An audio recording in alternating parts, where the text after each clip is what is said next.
एक बार फिर आप सबका स्वागत। आप देख रहे हैं कहानी कुर्सी की। मैं हूं सौरभ और स्टूडियो में हर्षवर्धन त्रिपाठी जी, विजय त्रिवेदी जी, राजकुमार सिंह जी और समीर चौंगावकर जी हमारे साथ। इस वक्त एक बड़ी खबर से शुरुआत करते हैं। आइए कहानी कुर्सी की नए सिरे से सीरिया से खबर आ रही है, जहां फ्रांस के राष्ट्रपति इमैनुअल मैक्रों दौरे पर गए हुए हैं और सीरिया की राजधानी दमिश्क में इमैनुअल मैक्रों जिस होटल में ठहरे हुए हैं उसके नजदीक एक बड़ा धमाका हुआ है। बताया जा रहा है इमैनुअल मैक्रों सुरक्षित हैं और इस वक्त वो सीरिया के राष्ट्रपति भवन गए हुए हैं, जहां उनकी राष्ट्रपति अहमद अल शर्रा के साथ बैठक होनी है। और ये तस्वीरें आप देख लीजिए, जहां ये ब्लास्ट हुआ वहां से धुआं उठता हुआ दिखाई दे रहा है। किसी ने इस हमले की जिम्मेदारी फिलहाल नहीं ली है, लेकिन एक राष्ट्रपति, एक देश का, फ्रांस जैसे महत्वपूर्ण देश का राष्ट्रपति राजधानी में हो और उसको प्रेसिडेंशियल पैलेस जाना हो और उससे पहले ब्लास्ट हो जाए उसके होटल के करीब, तो मामला बड़ा गंभीर है। किसी ने इस हमले की जिम्मेदारी नहीं ली है। मैक्रों के होटल के पास 2 ब्लास्ट हुए हैं, ये भी हमें खबर मिल रही है। तीसरा धमाका यहां के पर्यटन मंत्रालय के नजदीक हुआ है। तो जिसने भी किया है उसने इसको टाइम किया। अच्छा, ब्लास्ट होते हुए पूरा वीडियो ये भी देखिए आप एक बार। जैसे धमाका हुआ जी, पूरा धमाका आज वीडियो में कैप्चर हो गया है। सीरिया सब जानते हैं कि गृह युद्ध के बाद अब फिलहाल अहमद अल शर्रा के नेतृत्व में फिलहाल वो चल रहा है। अहमद अल शर्रा खुद भी पहले जो है उनको आतंकवादी ही कहा जाता था। इनके ऊपर तो लाखों डॉलर का इनाम रखा हुआ था ट्रंप सरकार ने, अमेरिका ने। लेकिन ठीक है, अब वो वहां वो सिविल वॉर जीत गए हैं। चायपान हो गया उनका। सीरिया की हवा में कोई बदलाव वैसे नहीं हुआ है ना। इनका होल्ड ठीक ठाक बताया जाता है कि है देश के ऊपर, लेकिन बहुत सारे हिस्से जो हैं देश के सीरिया के वो अभी भी वो मतलब सरकार के काबू में की मौजूदगी में हो रहा है। तो मतलब ये बड़ी बात है। और वो इसलिए भी समझिए आप कि जो फ्रांस में इमिग्रेशन पॉलिसी को लेकर जिस तरह से हुआ, मैं उसको अभी मुझे नहीं पता कि क्या हुआ है मामला, लेकिन जो फ्रांस के अंदर भी इमिग्रेशन पॉलिसी को लेकर वहाँ के जो दूसरे लोग हैं वो विरोध कर रहे हैं। ऑब्वियसली कनेक्टेड है मैक्रों का वहाँ होना और मैक्रो के, हाँ, इसको मैं उस तरह से कनेक्ट करके देखता हूँ। खैर, लेकिन ये बड़ी मतलब गंभीर बात है। वैसे तो सीरिया मैक्रों का जाना ये भी बड़ी बात है। अब ये डिटेल क्योंकि अभी खबर आई है तो नहीं पता चल पाया कि क्या लीडर है जो गए सर। पहले यूरोपियन लीडर है जो गए अल असद के हटने के बाद। सीरिया वरना कौन जाता है? सीरिया को जाता ही नहीं, बुला लेते हैं भाई, कोई नहीं जाता। हाँ, अहमद अल शर्रा को बुला लिया जाता है। हाँ, बुला लिया जाता है। वो ट्रंप ने भी बुलाया था, यूएई में कहीं हुआ था। इसमें 10 लोग की जान गई, 10 लोग मर गए, 21 से ज्यादा घायल हो गए हैं। और ये कैफे जहां ये धमाका हुआ है, ये मूल रूप से वहां का जो एलीट क्लास है, हाई क्लास है, बड़े प्रोफेशनल्स होते हैं, लॉयर्स होते हैं, वो वहां जाते हैं। और चूंकि ये जो धमाका इमैनुअल मैक्रों से तो जोड़ा ही जा रहा है, लेकिन सीधे सीधे ये है कि ये जो एस्टेब्लिशमेंट है वहां का, उनके जो ठिकाने हैं उसको संदेश देने को। तो आप ये भी कह सकते हैं कि जो विद्रोही गुट है वो उसने इसको किया होगा। और इमैनुअल मैक्रों के रहते करने का सीधा सा मतलब है कि जो वेस्ट को और यूरोप को जो संदेश देना है वो भी इसमें शामिल है। इनकी सरकार से अगर कोई सीधी लड़ाई लड़ रहा है तो या तो वो कोई आतंकवादी संगठन है बहुत सारे, या कुर्द लोग लड़ रहे हैं जिनका अभी ईरान में भी इस्तेमाल करने की बात भी इस्तेमाल। लेकिन कुर्द लोग ऐसा काम नहीं करते, वो टेररिज्म वाला काम नहीं करते। उनके पास एक स्वायत्त अलग तरीके से वहां वो अपनी सरकार चलाते हैं। इस किस्म का काम जो है ये तो कोई आतंकवादी संगठन का ही होगा। इस पर चलिए आगे और जानकारी आएगी तो आपके साथ शेयर करेंगे। अब एक बड़ी खबर मैं आपको दे रहा हूं। ईरान और अमेरिका की जंग जो है फिलहाल रुकी हुई है। ग्लोबल ऑयल मार्केट में तेजी से जबरदस्त सुधार भी हो रहा है। ये दाम $70 के नीचे चले गए थे। अभी आपको करंट बता देते हैं वो भी कितना गया है। सऊदी अरेबिया के जायंट ऑयल प्रोड्यूसर, दुनिया की सबसे बड़ी तेल कंपनी है अरामको, इसने अगस्त का ऑफर, बड़ा बंपर ऑफर निकाला है अगस्त का। अरामको ने भारी डिस्काउंट का ऐलान किया है। क्रूड ऑयल में दुनिया की सबसे बड़ी तेल कंपनी ने कीमतों में $11 प्रति बैरल की सीधी कटौती करके दुनिया को हैरान कर दिया। $11 पर बैरल बहुत बड़ा मतलब बहुत बड़ी कटौती है और पिछले 3 दशकों में अरामको की तरफ से की गई सबसे बड़ी कटौती। 2 मार्च 2026 को ईरान ने इसकी रास तनूरा प्लांट पर शहीद ड्रोन से हमला किया था, जिससे इस रिफाइनरी को बहुत नुकसान पहुंचा था। यह हमला सऊदी अरेबिया की कमर तोड़ने जैसा था। अब जानकार ये मानते हैं कि इसे रिपेयर करने में कई साल लगेंगे, लेकिन 4 महीनों में ही इसको इतना दुरुस्त कर लिया गया कि डिस्काउंटेड रेट्स पर अब तेल बेच रहा है सऊदी अरेबिया जैसा देश। और अरामको का यह फैसला दूसरी ऑयल कंपनियों के लिए भी एक चैलेंज जैसा है। इन्होंने दाम घटाएं तो दूसरी कंपनियों पर भी दबाव बनेगा कि वो भी अपने तेल के दाम जो हैं वो कम करें। इसका फायदा पूरी दुनिया को होगा, खास तौर पर एशियन बायर्स को इसका सबसे ज्यादा फायदा होने वाला है। वो इसलिए क्योंकि ट्रांसपोर्टेशन कॉस्ट हमारी सबसे कम पड़ती है अगर हम गल्फ के देशों से लेते हैं तो। लेकिन इसका बहुत बड़ा फायदा जो है वो मिलने जा रहा है। अब इसके बाद सवाल ये उठ रहे हैं कि हर तरफ से जब तेल के फ्रंट पर अच्छी खबरें आ रही हैं तो भारत में जो सरकारी तेल कंपनियां हैं वो अपने दाम कब कब करेंगी? भारत में भी जो एक प्राइवेट रिफाइनरी है न्यारा, उसने अपने दामों में रिफाइंड प्रोडक्ट्स में कमी कर दी है उनकी कॉस्ट में। अरामको के बाद अब ये दबाव भारत की सरकारी तेल कंपनियों पर बनेगा। जी सर, इसमें एक फैक्ट जोड़ देता हूं जो रिपोर्ट में पढ़ रहा था कि जो बार बार कह रहे हैं कि अंडर रिकवरी, घाटा है, ये वो 7 दिन के बाद भारत की तेल कंपनियां फायदे में आ जाएंगी। मात्र 7 दिन में? अगर यही एवरेज चलता रहा जो अभी है, और अगर और गिर गए तो 7 दिन की बजाय पेट्रोलियम मंत्री हरदीप पुरी ने तो कहा था 2-3 महीने देखना पड़ेगा, उसके बाद बात करेंगे। नहीं, देखिए उस दिन भी मैंने कहा था कि पुरी साहब ने बहुत ही खराब बयान दिया था। इस तरह का बयान किसी भी मंत्री को तो नहीं देना चाहिए, लेकिन अब कई मंत्री ऐसे बयान दे देते हैं, तो मतलब क्या ही कहा जाए। मोटे तौर पर तो दुनिया में तेल का संकट मतलब दूर होता दिखाई फिलहाल तो ये संकेत यही है, जिस तरीके से अगर $11 प्रति बैरल अगर कम कर दिया तो ये बड़ा संकेत दिया है उन्होंने। और मुझे लगता है कि जो अभी ये खबर चल रही थी कि स्ट्रेट ऑफ हॉर्मुज़ में फिर कोई प्रॉब्लम हो सकती है, वहाँ से जहाज़ की आवाजाही सुनिश्चित होगी नहीं होगी, अभी तेल की कीमतें स्थिर नहीं रह सकती। यह बता रहा है कि स्ट्रेट ऑफ हॉर्मुज़ अब बहुत आराम से वर्किंग वहाँ शुरू हो गई है, और ये एक प्रेशर है बाकी कंपनियों पर कीमत $69.40 पैसे पे $69.4 पर चला गया, बैरल चला गया, बहुत ज्यादा कम हो गया है। और अब मुझे लगता है कि भारत सरकार को भी विचार करना चाहिए कि क्या जब दुनिया में इतना तेल सस्ता हो गया तो क्या भारत की जो पेट्रोलियम कंपनी है वो तेल कम करेंगी।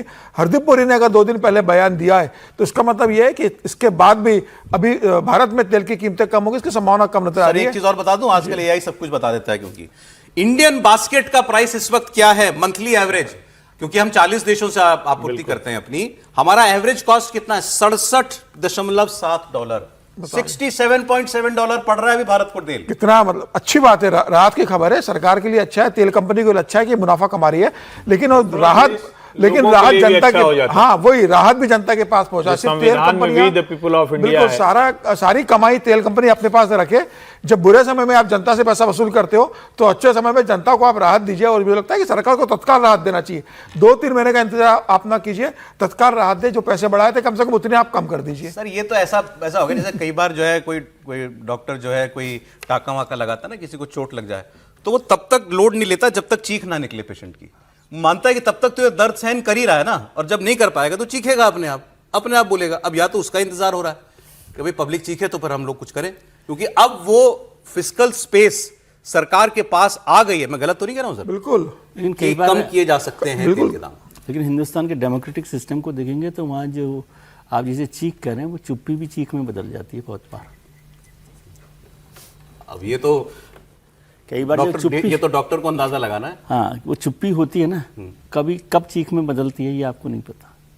अब ये पूरी साहब समझे, हर्षवर्धन जी ने बहुत बार समझाया इस बात को। गंभीर मसला है, उस पर सरकार कितना सीरियसली ले रही है, क्या कर रही है, ये देखना पड़ेगा। लेकिन चुप्पी को चीख में बदलने में देर नहीं लगती डेमोक्रेसी में। ठीक। अब इंडिकेशंस तो भारत में अभी तक यही था, जो मेरी आप सरकार के वर्ड को ही फाइनल मानेंगे तो उनका तो कहना यह है कि अभी अंडर रिकवरी है। 70-75 हज़ार करोड़ रुपए का घाटा बताया गया था कि हुआ है, और उसकी रिकवरी में वक्त लगेगा, 2-2.5 महीने के बाद देखेंगे। हम लोगों ने पहले भी चर्चा की थी जब कीमतें बढ़ी थी, अंडर रिकवरी सरकार के आंकड़े बता रहे हैं। सरकार ने यह नहीं बताया कि पहले इन तेल कंपनियों ने कितने लाख करोड़ का मुनाफा कमा लिया था।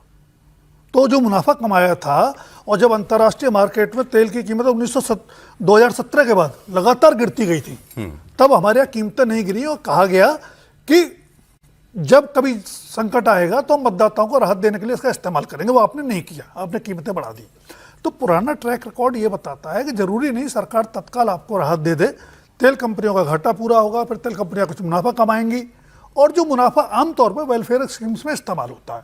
लेकिन विजय जी जो कह रहे हैं वो सही बात है कि जनता अगर चीख नहीं रही है तो इसका मतलब ये नहीं है कि उसको दर्द नहीं हो रहा है। और संवेदनशील सरकार वो होती है जो चीख से पहले ही परेशानी को समझ ले।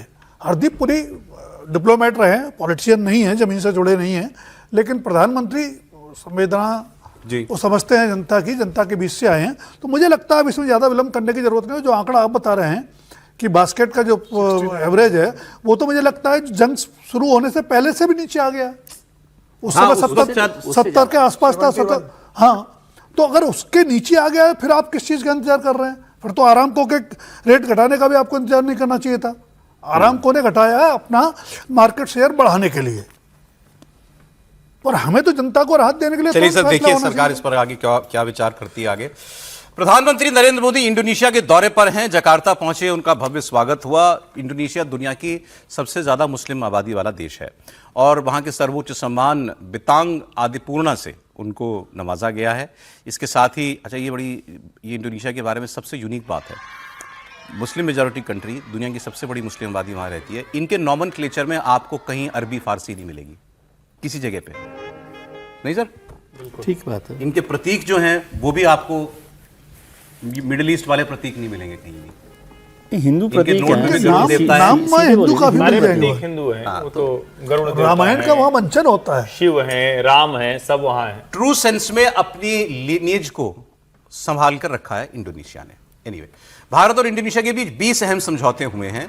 सबसे अहम इसमें से ब्रह्मोस की डील रही है, ब्रह्मोस मिसाइल की डील, जिसको लेकर दोनों देश पिछले करीब 4 महीने से बात कर रहे थे। भारत इंडोनेशिया को ब्रह्मोस मिसाइल की अतिरिक्त यूनिट देगा।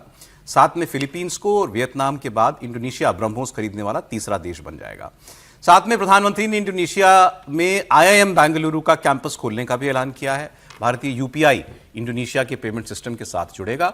इसके अलावा प्रधानमंत्री ने दुनिया में मची उथल पुथल को लेकर के कहा है कि इस दौर में कूटनीति ही सबसे अहम बात है और राष्ट्रपति जो हैं वो खुद लेने के लिए, रिसीव करने के लिए प्राइम मिनिस्टर को एयरपोर्ट गए थे। उनकी कैबिनेट में और लोग जो हैं वो लोग साथ में गए हुए थे, उनके फाइनेंस मिनिस्टर और कैबिनेट के लोग। इंडोनेशिया की एयरफोर्स के फाइटर जेट्स भारत के जहाज, मोदी जी के जहाज को वो एस्कॉर्ट करके लेकर गया। मतलब उन्होंने पूरे सम्मान के साथ, फुल ऑनर्स के साथ जो है वहां स्वागत किया है। प्रधानमंत्री ने वहां पहुंच के एक अहम बयान दिया, क्योंकि ये भारत में चर्चा में रहा इन दिनों, फिलिस्तीन के विषय पर। प्रधानमंत्री मोदी ने कहा कि हम 2 राज्य समाधान, 2 स्टेट सोल्यूशन और दीर्घकालिक शांति का समर्थन करते हैं। प्रधानमंत्री का यह बयान गाजा सरकार को, हमास के गाजा सरकार को भंग करने के बाद आया। यह इंपॉर्टेंट है। कल ही हमास, जिसकी सरकार चलती थी गाजा में, अब तो गाजा बचा ही नहीं, उसने अपनी सरकार भंग कर दी है, गाजा की सरकार को भंग कर दिया है और वहां पर जो पीस सोल्यूशन ट्रंप ने निकाला था उसका स्टेज 2, जिसमें हथियार डालने के बाद सत्ता का हस्तांतरण करना था हमास को, एक नई व्यवस्था बनानी थी जो यूएन की देखरेख में बननी थी, उसको वो अब हैंडओवर करेगा अपनी सत्ता की चाबियां, एक न्यूट्रल व्यवस्था बनाई, उसके तरफ तहत उसने कदम बढ़ा लिया है। इस बीच प्रधानमंत्री का यह बयान सुनिए। वैश्विक उथल पुथल के इस दौर में भारत का मानना है कि डायलॉग और डिप्लोमेसी की भूमिका पहले से कहीं अधिक महत्वपूर्ण हो गई है। पैलेस्टाइन के विषय पर हम 2 स्टेट सॉल्यूशन और लॉन्ग टर्म पीस का समर्थन करते हैं। फ्रेंड्स, एक सुनहरा दौर हम दोनों देशों के सामने दस्तक दे रहा है। 2 स्टेट सोल्यूशन की बात एक बार फिर प्रधानमंत्री मोदी ने दोहराई, जो भारत सरकार का आज का नहीं, दशकों पुराना फिलिस्तीन की समस्या को लेकर के रुख रहा है। लेकिन भारत में क्या हो रहा था, अभी आपको एक बता दूं, एक इंटरव्यू में, अमेरिका में एक इंटरव्यू दे रहे थे इजराइल के प्रधानमंत्री नेतन्याहू। तो उसमें इंटरव्यू में उनको वहां के उपराष्ट्रपति जेडी वैंस का बयान सुनाया एंकर ने, और जेडी वैंस उसमें एक कह रहे थे कि अमेरिका दुनिया में इकलौता देश है जो मित्र देश बचा है इजराइल का, बाकी कोई और देश अब दोस्ती नहीं रखना चाहते इजराइल के साथ। उसी इंटरव्यू में तुरंत इसके बाद जवाब दिया नेतन्याहू ने कि वैंस साहब अच्छे आदमी, लेकिन वो एक छोटे से देश का नाम भूल गए, उसका नाम भारत है, जिसकी आबादी 1.5 अरब है, और वहां एक बार जाकर के देख लीजिए कि इजराइल के लिए और मेरे लिए वहां पर लोगों में कितना प्रेम है। तो ये बात बार बार दोहरा रहे हैं नेतन्याहू कि भारत में मुझे बड़ा प्यार मिलता है। इस बात को उठाया कांग्रेस पार्टी ने, और कांग्रेस पार्टी की तरफ से जयराम रमेश ने सोशल मीडिया पर पोस्ट किया और उन्होंने कहा कि जो नेतन्याहू दुनिया में बिल्कुल अलग थलग पड़ गए हैं, प्रधानमंत्री मोदी उनकी भक्ति में लीन है, जबकि अमेरिकी उपराष्ट्रपति जेडी वैंस तक ने नेतन्याहू को आईना दिखा दिया है। तो ये कल हुआ प्रकरण, और आज मोदी जी ने फिर 2 स्टेट सोल्यूशन की बात कर दी है। मतलब फिलिस्तीन पर भरोसा नहीं कर पा रही कांग्रेस पार्टी इस सरकार पर। देखिए, मुझे लगता है कि कांग्रेस पार्टी का अपना भ्रम है, अपनी मजबूरी है। मुसलमान मतों के चक्कर में वो भारत की विदेश नीति को बार बार कटघरे में खड़ा करते हैं। भारत सरकार की नीति कभी ऐसी नहीं रही कि वो फिलिस्तीन विरोधी है। भारत सरकार की तरफ से आप सबसे बड़ा किसके स्टेटमेंट को मानेंगे? नरेंद्र मोदी को। और अभी का स्टेटमेंट मानिए, नरेंद्र मोदी तो दोनों जगह जा चुके हैं ना, वो तो दोनों देशों के राष्ट्राध्यक्षों से मिल चुके हैं। हाँ, भारत एक चीज पर स्पष्ट है, जो हमास ने इजराइल पर हमला किया वो हमला आतंकवादी हमला था और हम आतंकवाद के विरुद्ध हैं। अब कांग्रेस, कई बार दुर्भाग्य भी हो जाता है कि कांग्रेस तो खुद आतंकवाद से, मतलब देश के तौर पर तो जूझ ही रही थी उसके समय पे, निजी तौर पर भी उनके प्रधानमंत्री जब रहे उनकी पार्टी के, देश के वो प्रधानमंत्री थे लेकिन उनकी पार्टी के भी तो बार बार वो कहते हैं कि हमने बलिदान दिया, तब भी वो आतंकवाद को उस तरह से नहीं उसके खिलाफ लड़ते जैसे लड़ना चाहिए। और फिर मैं जोड़ रहा हूं, मुसलमान मतों की मजबूरी में भारत की विदेश नीति पर हमला, ये बिल्कुल ठीक नहीं है। भारत सरकार की नीति में बदलाव सिर्फ इतना आया है कि अगर इजराइल हमारी मदद करता है तो हम खुलकर उसको बोलते भी हैं, इसके अलावा और कोई भारत के स्टेटमेंट। इस बार तो भारत सरकार ने या नरेंद्र मोदी ने कुछ बोला भी नहीं था, इस बार तो नेतन्याहू बोले केवल, इसीलिए कह रहा हूं, कांग्रेस कूदी उसमें, तभी कूद गई। अच्छा, ट्रंप की बात कर लेते हैं सर। डोनाल्ड ट्रंप क्या कर रहे हैं इन दिनों, क्योंकि शांति चल गई तो वो भी उठते होंगे, आज क्या है, नथिंग एक्साइटिंग, क्या करें आज, कहीं नहीं बम मारना मुझे, चलो खैर। तो लेकिन वो प्रेस कॉन्फ्रेंस रोज कर लेते हैं, और वो प्रेस कॉन्फ्रेंस में उन्होंने फिर कहा कि ईरान न्यूक्लियर बम नहीं बनाएगा, ये मैं सुनिश्चित करूंगा, हम वहां न्यूक्लियर डस्ट जो उनकी दब गई है उसको भी हम उठा करके लेके आएंगे, ये भी दावा उन्होंने दोबारा किया। और उन्होंने कहा कि ईरान तो मरा जा रहा है भाई डील करने के लिए, इज बेगिंग कि डील करो हमसे। वो तो उनके यहाँ पर अभी वो चल रहा है, अंतिम संस्कार की प्रक्रिया चल रही है अब आयतुल्ला खामेनी की, इसलिए हम कुछ कर नहीं रहे हैं। लेकिन फिर उन्होंने कहा कि देखो ये झगड़ा खत्म तो होगा, या तो डील से खत्म होगा या फिर लड़ाई से खत्म होगा, और मैं दोनों ही तरीकों से बिल्कुल आश्वस्त हूं कि इस समस्या का पूरा समाधान मैं करके जाऊंगा। We're either going to make a deal or we're going to finish the job, okay? And it won't be tough to finish the job. I'd rather make a deal because I don't want to affect 91 million people. We can knock down their bridges in 1 hour. We can knock out their energy supply, all of those big plants that they built, big, beautiful, modern plants. They had a lot of money. They don't have any money now. We haven't given them any money. रहम करें Trump दुनिया पर, शांति चल रही है, तेल के दाम $70 के नीचे आ गए हैं, फिर कुछ ना कर दें। हाँ, एक बड़ा मजेदार बयान इन्होंने कल की प्रेस कॉन्फ्रेंस में दिया। इन्होंने कहा तेल के दाम का ही सवाल हुआ कि तेल के दाम तो कम हो गए काफी। इन्होंने कहा किसकी वजह से, कौन लगता है तुमको इसके पीछे है? मैं, मेरी वजह से कम हुए हैं। पहले तुम जंग शुरू करो, फिर तुम जंग रोक दो तो तुम क्रेडिट भी लो कि अब दुनिया को मैंने किसी संकट से बचा लिया। लेकिन उन्होंने कहा तेल के दाम इसलिए स्थिर हैं और नीचे जा रहे हैं क्योंकि जब ये पूरा संकट चल रहा था उस वक्त हम ईरान से चोरी छुपे, मतलब उस स्ट्रेट ऑफ हॉर्मुज से हमने सैकड़ों जहाज निकाले तेल के, तो वो आपूर्ति बनी रही वहां के तेल की। इसीलिए बोले ईरान को पता नहीं लगता था, लेकिन हमने तो सैकड़ों जहाज उस टाइम भी निकाले थे, इस वजह से तेल के दाम कम हो रहे हैं। संजय, अब ट्रंप साहब तो ट्रंप ही है, वो तो मतलब ईरान को न मरने देंगे न जीने देंगे, तो दोनों स्थिति में ईरान को रखना चाहते हैं। ईरान को लेकर अभी फिर बोल रहे हैं कि भाई वहाँ इतना मतलब अभी चल रहा है तो हम देख रहे हैं अगर डील साइन नहीं होगी तो फिर हम ईरान पे हमला करेंगे। ईरान में कैसे स्वागत हो रहा है ट्रंप साहब का, वो तो एक पोस्टर तो दिखा दीजिए। जी सर। हाँ, वहाँ पर तो नारे लग रहे हैं, मतलब डेट टू अमेरिका और उसको लेकर, ईरान के अंदर अमेरिका को लेकर। और ट्रंप मुझे लगता है कि अब इंतजार करेंगे, और ईरान भी मुझे लग रहा है कि अभी वो इंतजार कर रहा है, एक बार उनका कि जो फ्यूनरल की सारी प्रोसेस हो जाएगी उसके बाद मुझे लगता है कि वो ईरान फिर बात करेगा। और यह मुझे लगता है कि लड़ाई रुकने नहीं वाली, लड़ाई चलती रहेगी, पीस टॉक इतनी आसानी से होने नहीं वाली, क्योंकि जिस तरीके से ट्रंप के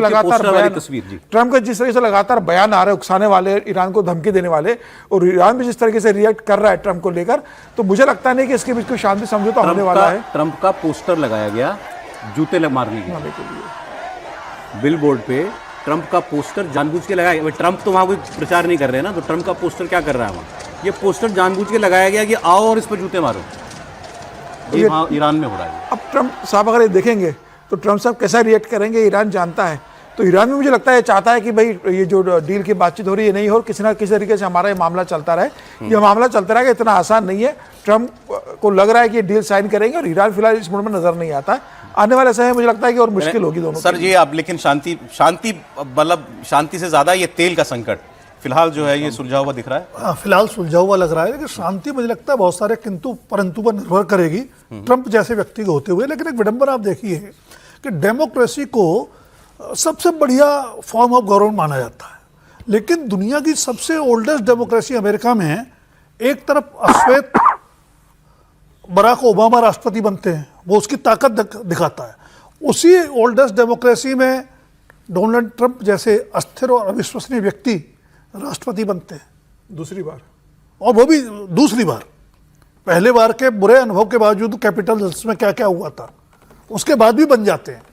तो बड़ी विचित्र स्थिति है। और अब तो 250वां साल चल रहा है अमेरिका की डेमोक्रेसी का। जश्न हो गया सर उसका 250 हाँ, साल का जश्न तो मना। कुल मिलाकर के सर वो है ना क्या तुम्ही ने दर्द दिया है समुद्र मंथन से क्या निकले कुछ कोई नहीं नहीं पता। जानता। तुम्ही ने दर्द दिया है, तुम्ही दवा देना, वो हाल ट्रंप का हो रहा है कि मैंने जंग छेड़ी, मैं इसका एक समाधान। खबर आपको पाकिस्तान की मैं देता हूं। पाकिस्तान में इन दिनों सबसे बड़ी कंट्रोवर्सी ये चल रही है कि उनके डिप्टी प्राइम मिनिस्टर का पोता वो गैंगरेप और अपहरण के, वो भी विदेशी नागरिकों के गैंगरेप और अपहरण का दोषी है और वो पुलिस की रिमांड में गिरफ्तार है। अब इस पर देखिए आगे क्या इसमें बात निकल करके सामने आई है। आगे बढ़ा दीजिए इसको। डिप्टी सीएम इशाक डार हैं, वहां के फॉरेन मिनिस्टर भी हैं ये। इनका पोता फंसा हुआ है, रजा डार। विदेशी महिलाओं को बंधक बनाया, गैंगरेप किया और फिर उन्हीं को एयरपोर्ट छोड़ने जा रहा था। रास्ते में गाड़ी की टक्कर हो गई और वो लड़कियां भाग गई गाड़ी से कूद करके, इसलिए वो बच गई। इसमें क्रिप्टो करेंसी का मामला जुड़ करके सामने आया, इसलिए इंपॉर्टेंट है ये बात आपसे कहना, क्योंकि इसमें ट्रंप भी जुड़ते हैं। दरअसल रजा डार पिछले साल सिंगापुर में इन दोनों महिलाओं से मिला और उनके साथ रजा डार का क्रिप्टो करेंसी का कुछ लेन देन भी चलता था। अब यह पता चल रहा है कि रजा डार ने बिजनेस वीजा का इंतजाम कराया इन दोनों के लिए और फिर इनको पाकिस्तान बुला लिया। बुलाने वाला भी यही था, इशाक डार का बेटा, पोता। फिर उसके बाद इनके लिए घर भी उसने अरेंज किया, उनको उस घर में रखा और फिर उस घर में घुसता है एक दिन, उन लोगों के साथ रेप किया जाता है, दोनों लड़कियों के साथ मारपीट की जाती है और उनसे कहा जाता है अपने घर वालों से फिरौती का इंतजाम करवाओ। वो $1 लाख दे देते हैं, $1.5 मिलियन मांगा इसने। वो $1 लाख इसके अकाउंट में जमा कर देते हैं और फिर ये कहता है कि तुम्हारे पास जितनी क्रिप्टो करेंसी है वो भी मुझे ट्रांसफर करो। ये सब कुछ चल रहा होता है। जब $1 लाख उसको मिल जाते हैं तब वो राजी होता है कि मैं तुमको एयरपोर्ट छोड़ूंगा और तुम सीधे यहां से चली जाओ, किसी की शिकायत नहीं करोगी तुम। एयरपोर्ट वो जा रहे होते हैं छोड़ने के लिए, रास्ते में गाड़ी का एक्सीडेंट हो जाता है और उस गाड़ी के एक्सीडेंट में जो अफरा तफरी मची उसका फायदा उठा के लड़कियां भाग जाती हैं। लड़कियों के पिता ने वहां का जो, जैसे हमारे 100 नंबर होता है, 112 नंबर होता है, लाहौर का नंबर डायल किया, वहां से पुलिस आई। तो इस तरीके से सारा मामला जो है वो खुला है, जिसमें उप प्रधानमंत्री का पोता फंसा हुआ दिखाई दे रहा है। और ये ट्रंप की चाहत थी कि पाकिस्तान को क्रिप्टो किंग बनाया जाए, तो ये उसका नतीजा है।